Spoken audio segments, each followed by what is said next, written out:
Hello दोस्तों, मैं सौरभ एक बार फिर से आप सभी का स्वागत करता हूं आपके अपने परिवार रीजनिंग बाय सौरभ सर में। तो चलिए दोस्तों, शुरू करते हैं आज की अपनी क्लास को एक बेहतरीन तरीके से नए एनर्जी के साथ, जैसा कि हम लोग हर एक क्लास करते हैं। तो आज है हमारे पास डायरेक्शन एंड डिस्टेंस की क्लास नंबर 6 और ये आज हमारी इसकी लास्ट क्लास होगी दोस्त, है ना। 6 क्लास में हमने लगभग 6 क्लास, वो भी 30-30 मिनट, मतलब 3 घंटे मान के चल सकते हो आप। 3 घंटे में हमने बेहतरीन तरीके से डायरेक्शन एंड डिस्टेंस के सारे टाइप कवर कर लेंगे। फिर आप किसी भी बुक से प्रैक्टिस कर सकते हो, कोई भी दिक्कत नहीं होगी। बस आपको डायरेक्शंस पता होनी चाहिए और एंटी क्लॉकवाइज और क्लॉकवाइज, मतलब दक्षिणावर्त और वामावर्त चीजें, ये बेसिक सी चीजें आपको पता होनी चाहिए, ठीक है। फिर उसके बाद आपको कोई दिक्कत नहीं होगी। क्लास नंबर 68 तक सारी क्लासेस हमारी यूट्यूब पे फ्री ऑफ कॉस्ट अपलोड है, तो आप उन सारी क्लासेस को जाकर देख सकते हैं एकदम फ्री ऑफ कॉस्ट, कोई दिक्कत वाली बात नहीं है। तो चलिए शुरू करते हैं आगे। और आगे बढ़ने से पहले मैं उम्मीद करता हूं कि आप लोगों ने चैनल को सब्सक्राइब जरूर किया होगा। मैं जो आपको पढ़ा रहा हूं आपको पसंद आ रहा होगा, चीजें आपको समझ में आ रही होंगी। अगर कोई भी दिक्कत होती है तो आप कमेंट करें, है ना, वीडियो पे कमेंट करें, बताएं, कोई भी दिक्कत नहीं होगी आगे आपको, ठीक है। देखो भाई, इन्होंने प्रश्न में बोला है एक सम। अच्छा, हम लोग लगभग टाइप 7 में चल रहे थे ना, ये टाइप 7 के प्रश्न थे जो हम लोग यहाँ पे कर रहे थे। टाइप नंबर 7, ठीक है भाई। टाइप नंबर 7 हम लोग कर रहे थे यहाँ पे। तो टाइप नंबर 7 में हमने देखा था कि दोस्त, जो हमारा सूर्य होगा वो सुबह और शाम होगा। तो उस केस में हम सूर्य का लेफ्ट और राइट लेके क्वेश्चन को सॉल्व करते हैं। देखो यहाँ पे इन्होंने बोला है कि जो है सूर्य शाम का है, तो शाम के समय सूर्य जो हमारा होता है वो वेस्ट में होता है, यानी कि पश्चिम में होता है ना। तो सूर्य हमारा कहाँ पर होता है? सूर्य होता है हमारा पश्चिम में। अब इसके अकॉर्डिंग हमें लेफ्ट लेना है कि राइट लेना है, ये हमें प्रश्न पढ़कर पता चलेगा। गोपाल एक खंभे को देख रहा था, यदि इस समय खंभे की परछाई ठीक उसके, देखो अब समझो बात को, यहाँ पे ठीक उसके दाईं ओर, किसके? गोपाल के, है ना। कि गोपाल एक खंभे को देख रहा था, यदि इस समय खंभे की परछाई ठीक उसके दाईं ओर बन रही थी, यानी कि हमें क्या करना है? हमें इसका राइट लेना है। हमें क्या करना है? हमें इसका राइट लेना है। किसका? वेस्ट का। तो वेस्ट का राइट क्या होगा बताओ? राइट का मतलब होता है कि 90 डिग्री क्लॉकवाइज, मतलब क्लॉकवाइज का मतलब दक्षिणावर्त। तो वेस्ट से ऊपर क्या आता है? नॉर्थ। तो आप क्या कहोगे? नॉर्थ आ जाएगा। नॉर्थ का मतलब हो जाएगा सर उत्तर, और यही हमारा एकदम करेक्ट आंसर होगा। अच्छा, अब यहाँ पे आपके मन में आ रहा होगा सर खंभे की परछाई, नहीं, खंभे की परछाई हमारे सामने यहाँ पर नहीं बनती है, ठीक है दोस्त। खंभे की परछाई जो है वो हमारे सामने यहाँ पर नहीं बनेगी। बात समझ रहे हैं आप? खंभे की परछाई नहीं बनेगी, क्यों? क्योंकि उसमें कोई फेस नहीं होता है ना। हम जिन चीजों का फेस होगा उन्हीं को हम बता पाएंगे कि उसके लेफ्ट है या राइट है। तो देखो, इन्होंने ये बताया कि जो खंभे की परछाई तो बनी, लेकिन वो उसके, किसके? गोपाल के। गोपाल के दाईं ओर बनी है। तो गोपाल का मुख किस दिशा में है? तो देखो, हमने गोपाल का ही, गोपाल के दाईं ओर बनी थी, हमने उसी को बेस मानकर निकाला है। तो ये जो उत्तर है हमारा, ये गोपाल का फेस हो जाएगा किधर? नॉर्थ की तरफ, उत्तर की तरफ। समझ गए? कोई भी दिक्कत नहीं होगी आपको, ठीक है। बस आपको एकदम बेसिक तरीके से, बेहतरीन तरीके से क्लासेस को अटेंड करना है। एक सुबह सुमित और मोहित एक दूसरे से बात कर रहे थे। देखो, सुबह का केस है। सुबह में मतलब सूर्य जो होता है हमारा वो ईस्ट में होता है। ईस्ट का मतलब है कि सर सूर्य जो हमारा होता है वो पूर्व डायरेक्शन में होता है सुबह के केस में, ठीक है, पूर्व में है। तो सुमित और मोहित एक दूसरे से बात कर रहे थे, यदि इस समय सुमित की परछाई ठीक उसके पीछे हो, यदि इस समय सुमित की परछाई ठीक उसके पीछे हो, है ना। अब देखो, इन्होंने बोल दिया आगे और पीछे वाली बात आ गई। अब मेरी बात को समझो जरा। मैं कह रहा हूं कि कोई एक व्यक्ति है, ठीक है, ये खड़ा है कोई एक व्यक्ति इस तरीके से, है ना, ये इसके हाथ पैर हो गए, ये इस तरीके से कोई व्यक्ति एक खड़ा है। या आप अपने से एज्यूम करो कि आप देखो सुबह का समय है, सुबह का समय है, और जरा देखो समझो, मैं डायरेक्शन से ही पूरा बेसिक क्लियर कर देता हूं। सूर्य जो है हमारा वो कहां पे है? सूर्य जो है हमारा वो ईस्ट डायरेक्शन में है ना। सुबह के समय सूर्य हमारा कहाँ होता है? ईस्ट में ही होता है। तो सुमित और मोहित एक दूसरे से बात कर रहे थे, यदि इस समय सुमित की परछाई ठीक कहां पे बन रही है? यदि इस समय सुमित की परछाई ठीक उसके पीछे बन रही है। जो सुमित खड़ा है ना, आप समझो आपकी परछाई आपके पीछे कब बनेगी? जैसे मैं ऐसे खड़ा हो जाऊं, मेरे सामने से सूर्य हो, तो मेरे पीछे बनेगा परछाई। क्यों? कब बनेगी परछाई? जब हम सूर्य को देख पा रहे होंगे, मतलब मैं सूर्य की तरफ, खड़ा होऊंगा तब मेरी परछाई कहाँ बनेगी, पीछे बनेगी, है ना।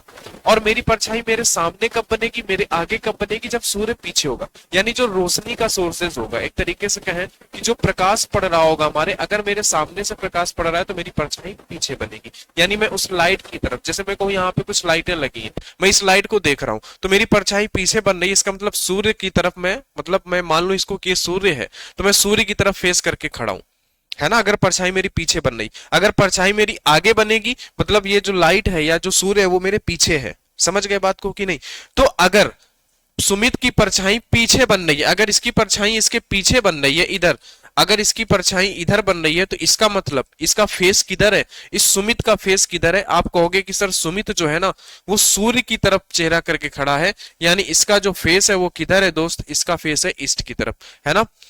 तब सुमित का मुख किस दिशा में है, तो आप कहोगे सुमित का मुख जो है वो ईस्ट दिशा में। और मैंने आपको एक बात बताई थी, यहाँ पे मैंने एक बात क्या बताई थी कि जब भी परछाई ठीक उसके आगे या पीछे बने, है ना, ठीक उसके आगे या पीछे बने, तो इस केस में हमारे नॉर्थ और साउथ आंसर नहीं हो सकते, इस केस में हमारे ईस्ट और वेस्ट होंगे। और जब परछाई हमारी लेफ्ट और राइट बनेगी तो उस केस में आंसर जो होंगे हमारे वो नॉर्थ और साउथ होंगे। ये मैंने बेसिक सी बात आपको बता रखी है। आगे आ जाओ, जिन्होंने पिछली क्लासेस नहीं देखी भाई वो पीछे वाली क्लासेस जरूर देखें। चलो जरा ये देखो क्लास को कि एक शाम दीपक, शाम का केस, अच्छा शाम के समय सूर्य कहाँ होगा। आप कहोगे सर ऐसे डायरेक्शन होती, बस आपको एज्यूम करना है कि सर ये शाम के समय सूर्य हमारा पश्चिम में होगा ना, वेस्ट में होगा। बताओ शाम के समय वेस्ट में होगा सूर्य हमारा जो है वो कहां पर होगा, वो होगा पश्चिम पर। बताओ सन हमारा कहां पर होगा, सन हमारा होगा पश्चिम पर, कोई दिक्कत नहीं है। दीपक और रोहन एक दूसरे से बात कर रहे थे, ठीक है। यदि इस समय दीपक की परछाई ठीक उसके आगे बन गई, अच्छा अब आपकी परछाई आगे कब बनेगी, जब प्रकाश का सोर्स या टॉर्च आपके पीछे लगती। जैसे आप ऐसे जूम करो, रात में जब आप चलते हो ना रोड में, सड़क पर आप चलते हो तो गाड़ियों की लाइट अगर आपके पीछे पड़ती है तो आपकी परछाई आपको आगे दिखती है, मतलब आपका फेस उस गाड़ी के, उस पड़ने वाली लाइट के अपोजिट डायरेक्शन पे। और जब आपसे गाड़ी आगे आती है तो आपकी परछाई पीछे बनती है ना, ऐसे साइड से चलते हुए दिखती है, परछाई पीछे बन जाती है जाकर। उसका मतलब कि जो प्रकाश का सोर्स है उसकी तरफ आप मुंह करके खड़े हो, बस इतना सा ध्यान रखो, है ना। परछाई आगे बन रही है मतलब लाइट पीछे से पड़ रही है। परछाई अगर क्या हो रहा है, परछाई अगर हमारी पीछे बन रही है तो लाइट हमारी आगे से पड़ रही है, बस इतनी सी बात है। तो दीपक की परछाई ठीक उसके आगे बन गई। अच्छा दीपक की परछाई उसके आगे बन रही है, उसके आगे बनने का मतलब क्या है कि उसका फेस इधर है। जैसे ये दीपक है मान लो, है ना, ये कोई है जो दीपक है, इसकी परछाई इधर बन गई आगे, है ना। दीपक इधर की तरफ ही जा रहा था, दीपक इधर ही जा रहा था और परछाई भी उसकी आगे पड़ गई। मतलब जो लाइट है यानी जो रोशनी है, अगर मैं बात करूं प्रकाश की, तो प्रकाश कहां पे पड़ रहा था, प्रकाश उसके पीछे से पड़ रहा है, प्रकाश इधर से पड़ रहा है, तब इसकी परछाई इधर बन रही है आके। प्रैक्टिकली समझो चीज को, है ना। तब उसकी परछाई कहां बन रही है, आगे बन रही है। तब दीपक का मुख किस दिशा में है, दीपक का मुख उस दिशा में होगा जो उस पड़ने वाली लाइट के अपोजिट होगा। देखो अगर सूर्य हमारा वेस्ट में है ना, तो इसकी परछाई अगर आगे बन रही है तो इसका मतलब ये किधर देख रहा है, ये देख रहा है आगे की तरफ, यानी कि ईस्ट की तरफ। इसका मुंह किधर है, इसका मुंह है जो वो ईस्ट की तरफ है, वो पूर्व की तरफ है। तभी तो ये अपनी परछाई को आगे देख पा रहा है, तभी तो ये अपनी परछाई को क्या कर पा रहा है दोस्त, तभी तो ये अपनी परछाई को आगे देख पा रहा है। बोलो, तभी तो ये परछाई को क्या कर पा रहा है, आगे देख पा रहा है। ठीक है, समझ गए। आ जाओ आगे बढ़ो। एक रेलगाड़ी दक्षिण से, अच्छा अब ये रेलगाड़ी वाले प्रश्न आ गए हैं। धुआं हमारा किधर उड़ेगा, है ना। इसी को हम दे देते हैं टाइप नंबर 8, इसका नाम हो जाता है टाइप नंबर 8। जब कोई व्यक्ति आपसे पूछता है ना कि ट्रेन का धुआं किधर उड़ेगा, है ना, एक बिजली से चलने वाली ट्रेन है भाई और वो उत्तर दिशा में जा रही है, तो उसका धुआं किधर उड़ेगा बताओ। इस चीज का आंसर आपको कमेंट देना है कि एक हमारी जो ट्रेन है वो इलेक्ट्रिक है ना, मतलब बिजली से चलती है, और जब वो चल रही है तो उससे जो निकलने वाला धुआं है, बताओ ट्रेन की डायरेक्शन मैंने कहा उत्तर की दिशा में, तो उसका धुआं किधर जाएगा। इसका आंसर आप सभी को देना है, ठीक है। अच्छा एक रेलगाड़ी दक्षिण से उत्तर की ओर जा रही है और हवा का प्रवाह पश्चिम से पूर्व की ओर है, तो रेलगाड़ी से निकलने वाले धुएं की दिशा, यानी हमसे यहाँ पे बात करेगा ट्रेन से निकला हुआ स्मोक जो होता है ना, ट्रेन से जो क्या होता है, ट्रेन से जो स्मोक निकलता है, जो धुआं निकलता है, उसके बारे में बात करेंगे, है ना। अच्छा जो ट्रेन से निकला हुआ धुआं होगा तो धुएं की डायरेक्शन किधर होगी। इसके दो चीजें हैं, इसमें ध्यान देना जरा। स्मोक जो होगा, है ना, जो स्मोक है, स्मोक दो जगह पे जाएगा। कैसे, ट्रेन के अपोजिट, जिधर ट्रेन जा रही होगा ना, जैसे ट्रेन हमारी किधर जा रही है, दक्षिण से उत्तर, उत्तर की ओर अगर ट्रेन जा रही है तो धुआं जो होगा उसका अपोजिट जाएगा, है ना। तो ट्रेन की डायरेक्शन के विपरीत आप लिख सकते हो, यानी अपोजिट टू ट्रेन लिख सकते हो, है ना, अपोजिट टू ट्रेन, ठीक है, यानी कि ट्रेन के विपरीत, ट्रेन के विपरीत ही तो धुआं जाएगा भाई। आप किसी भी गाड़ी में ऊपर खड़े हो जाना और धुआं उड़ाना, तो गाड़ी अगर आगे चल रही है तो धुआं पीछे जाएगा, ठीक है। और एक चीज हो जाती है प्लस, प्लस क्या हो जाता है, एयर की डायरेक्शन, है ना, क्या हो जाएगा, एयर डायरेक्शन भी ऐड होगी यहाँ पे। एयर डायरेक्शन का मतलब है कि प्लस हो जाएगा हवा की दिशा, हवा की दिशा। अगर आप मानो कि किसी भी गाड़ी के ऊपर से धुआं निकल रहा है ना, और गाड़ी आगे चल रही है तो धुआं जाहिर सी बात है पीछे जाएगा, लेकिन अगर कहीं से हवा पड़ रही है ना तो वो धुएं को थोड़ा सा अपनी तरफ झुकाएगी, तो उस डायरेक्शन में भी धुआं जाएगा। समझ गए बात को, ठीक है ना। जैसे कि मान लो कि ये कोई ट्रेन है, ये आगे की तरफ जा रही है ना, ये कोई एक ट्रेन है जो आगे की तरफ जा रही है, इधर की तरफ जा रही है, और यहां से इससे निकलने वाला जो धुआं ये पीछे जाएगा। कहाँ जाएगा दोस्त, इससे जो निकलने वाला धुआं होगा हमारा, ये पीछे की डायरेक्शन में जाएगा। देखो उत्तर की ओर जा रही है ट्रेन हमारी, किधर जा रही है, अगर ट्रेन हमारी उत्तर की ओर जा रही है तो धुआं हमारा किधर जाएगा, धुआं हमारा जाएगा दक्षिण की ओर। अब मैं कह दूं कि इसी धुएं में कुछ हवा लग गई, कुछ एयर लग गई इसमें, कि भाई लेफ्ट की तरफ क्या लग गई है, हवा, यानी कि एयर लग गई है, तो थोड़ा सा इस धुएं की डायरेक्शन उधर भी बदलेगी, ठीक है। तो कहने का मतलब मेरे यही है कि दो चीजों से मिलकर स्मोक की डायरेक्शन तय होती है, यानी धुएं की दिशा दो चीजों पे डिपेंड करती है, ट्रेन के अपोजिट डायरेक्शन पे जाएगा, प्लस जो एयर डायरेक्शन होगी, जो हवा की दिशा होगा उधर भी। अब देखो हवा का प्रवाह किधर है, पश्चिम से पूर्व की ओर है, यानी हवा का प्रवाह किधर है, पूर्व की ओर। हवा का प्रवाह किधर है दोस्त, पूर्व की ओर है, यानी कि ये दक्षिण पूर्व, यानी इस ट्रेन का धुआं किधर जाएगा, दक्षिण पूर्व की ओर जाएगा, किधर जाएगा, दक्षिण पूर्व की ओर। बात समझे कि नहीं, है ना, किधर जाएगा, दक्षिण पूर्व, क्योंकि ट्रेन अगर हमारी उत्तर की तरफ जा रही है तो धुआं हमारा दक्षिण जाएगा, और जब उसी में हवा लग गई है हमारी किधर, पूर्व वाली, तो धुआं भी पूर्व की तरफ ही जाएगा, यानी कि दक्षिण पूर्व हमारा इसका, सॉरी, सही है, सही है, दक्षिण पूर्व है ना, दक्षिण पूर्व हमारा क्या होगा, एकदम करेक्ट जवाब हो जाएगा। आ जाओ आगे। आगे देखो, एक रेलगाड़ी दक्षिण से उत्तर की ओर जा रही है ना, उत्तर की ओर जा रही है, उससे निकलने वाला धुआं किस दिशा में जाएगा। देखो ट्रेन अगर हमारी उत्तर की तरफ जा रही है तो जाहिर सी बात है उसके विपरीत जाएगा, है ना, क्या हो जाएगा, उत्तर के विपरीत जाएगा, तो इसका विपरीत क्या होता है, दक्षिण, ठीक है। प्लस एयर डायरेक्शन, क्या एयर डायरेक्शन है यहाँ पे, नहीं है, एयर डायरेक्शन यहाँ पे नहीं है, तो क्या हो जाएगा दोस्त, यहाँ पे हो जाएगा आपका साउथ, यानी कि दक्षिण, ऑप्शन नंबर सी ही सही हो जाएगा, ठीक है। अब कुछ लोग कह देंगे यहाँ पे कि सर अगर हवा उत्तर की तरफ चलने लगे तब, तब ऐसा केस में देखो क्वेश्चन नहीं बनता है दोस्त, है ना, लेकिन फिर वो डिपेंड करने लगता है कि अगर ट्रेन ज्यादा ही स्पीड से है तो धुआं पीछे ही जाएगा, अगर हवा की स्पीड ज्यादा है तो धुआं आगे जाएगा, फिर, है ना, वो डिपेंड उस केस पे करता है, लेकिन ऐसा कोई अपवाद वाला प्रश्न आता नहीं है, ठीक है, समझ गए। चलो देखो, एक रेलगाड़ी उत्तर की ओर जा रही है, ये हर एक ट्रेन गाड़ी उत्तर की तरफ क्यों जा रही है दोस्त, है ना, उत्तर की ओर जा रही है और हवा का प्रवाह दक्षिण की ओर है। देखो ट्रेन उत्तर की तरफ जा रही है, मतलब कि ट्रेन अगर उत्तर की तरफ जा रही है तो जो धुआं होगा, जो धुआं होगा मेरे प्यारे भाई वो किधर जाएगा, अगर कोई ट्रेन उत्तर की तरफ जा रही है तो धुआं पीछे ही जाएगा ना। अगर ट्रेन हमारी आगे की तरफ जा रही है तो जो धुआं होगा, है ना, जो शोले पिक्चर में ट्रेन होती थी उसका जो धुआं होगा वो दक्षिण की तरफ जाएगा ना, किधर जाएगा, दक्षिण की तरफ जाएगा। ट्रेन अगर उत्तर जा रही है तो धुआं हमारा किधर जाएगा, दक्षिण, यानी धुआं मेरे प्यारे दोस्तों वो किधर जाएगा, धुआं जो है हमारा वो जाएगा दक्षिण की तरफ, ठीक है। प्लस, प्लस इसमें एयर डायरेक्शन ऐड करेंगे, है ना, और हवा का प्रवाह दक्षिण की ओर है। देखो ये भी, ये दक्षिण की तरफ है, उत्तर, अगर ट्रेन उत्तर की तरफ है तो धुआं दक्षिण तरफ गया, और हवा की डायरेक्शन दक्षिण की तरफ है तो भी धुआं दक्षिण तरफ ही जाएगा, तो दक्षिण स्क्वायर नहीं होगा दोस्तों, वो साउथ ही रहेगा, यानी दक्षिण ही रहेगा। क्या आएगा,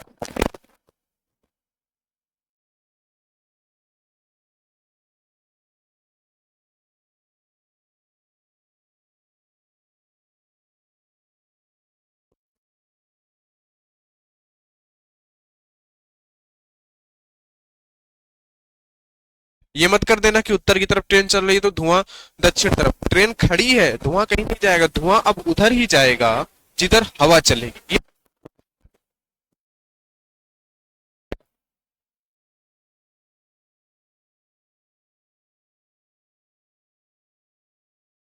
भोजन। तो आपने देखा होगा, आप कभी बैठे रहते हो ना, खाना खाते रहते हो, उधर तरफ धुआं आता है, आपकी आंखों में लगता है, फिर कभी उधर जाता है धुआं। समझ गए मेरी बात को?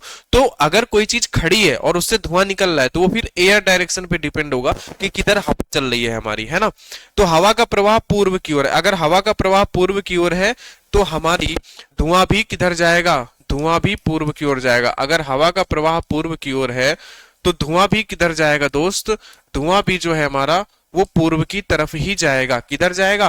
पूर्व की तरफ ही जाएगा। इसमें कोई शक नहीं है, कोई दिक्कत वाली बात नहीं है। तो ये हमने 52 क्वेश्चन यहां तक तो कर लिए। बताओ, 52 क्वेश्चन हो गए। आगे बढ़ा जाए, आ जाओ आगे बढ़ते हैं, आगे बात को समझते हैं। आगे ये रहा हमारे सामने एक प्रश्न, काफी बड़ा सा है ये, है ना। ये प्रश्न जो है प्यारे दोस्तों, ये काफी बड़ा सा है और प्रश्न आपको दिख रहा होगा एकदम बेहतरीन तरीके से। अच्छा, ये जो प्रश्न है हमारा, ये इस चैप्टर का आखिरी प्रश्न है। ये इस चैप्टर का आखिरी टाइप है, सॉरी आखिरी प्रश्न नहीं है, ये है हमारे पास टाइप नंबर 9। और मैंने कहा था आपसे कि टाइप नंबर 9 तक हम लोग विदाउट पेन एंड पेपर पढ़ेंगे, सिर्फ टाइप नंबर 4 के अलावा। और ये जो कुछ प्रश्न आपको दिख रहा है ना, ये कुछ टाइप नंबर 4 के तरीके ही है। अच्छा, ये प्रश्न कुछ इस तरीके का फॉर्मेट आपने ब्लड रिलेशन में देखा होगा, कोडेड ब्लड रिलेशन जो होता है वहां पे आपने इसको देखा होगा। समझ गए? तो अगर मैं इसकी बात करता हूं यहां पे, तो बात समझना मेरी क्या होगी कि इन्होंने बोला है कि P eight the rate Q. P eight the rate Q का मतलब क्या है? P eight the rate P eight the rate Q का मतलब है कि P क्यू के 6 किलोमीटर पूर्व में है ना। और इन्होंने हमें एक इक्वेशन दी है ये वाली, यदि ये बोला इन्होंने, तब डी ए से कितना और किस दिशा में, हमसे ये पूछा है। तो हमें इस इक्वेशन को सॉल्व करना है। ये इक्वेशन क्या है, मैं इसको लिख देता हूं। ये इक्वेशन है हमारे सामने, A at the rate B comma B has C comma C percent D, ये हमारी है इक्वेशन। ठीक है। अच्छा, अब अगर ये इक्वेशन है तो इसको हम जरा सॉल्व कर लेते हैं। अच्छा, ए एट द रेट सिंबल का मतलब क्या है?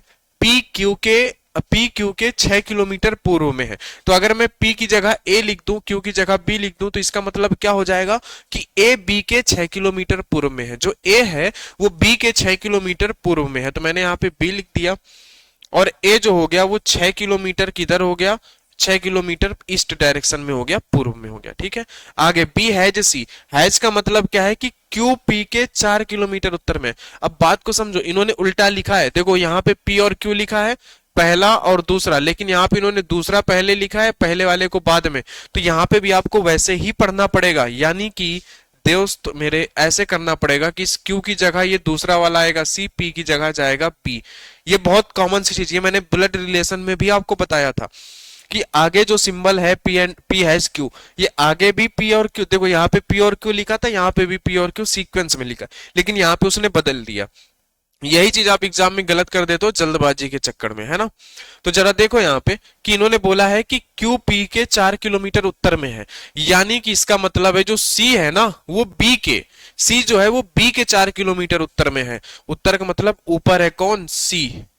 सी यहाँ पे है, ये कितना है? ये है 4 किलोमीटर, ये उत्तर हो गया। ठीक है। आगे है जो सी परसेंट डी, परसेंट का मतलब भी देखो, यहाँ पी है, पी परसेंट क्यू है, यहाँ पे क्यू पी है, यानी हम इसको ऐसे पढ़ेंगे डी सी के, है ना, डी सी के 12 किलोमीटर दक्षिण में है। जो डी है वो सी के 12 किलोमीटर दक्षिण, दक्षिण नीचे है 12, तो 4 ये हो गए, ये पॉइंट हमारा बी था। 4 ये हो गए, 8 और नीचे, तो 8 नीचे आ जाओ, तो 8 किलोमीटर ये हो गया। यहाँ पे कौन है? डी है।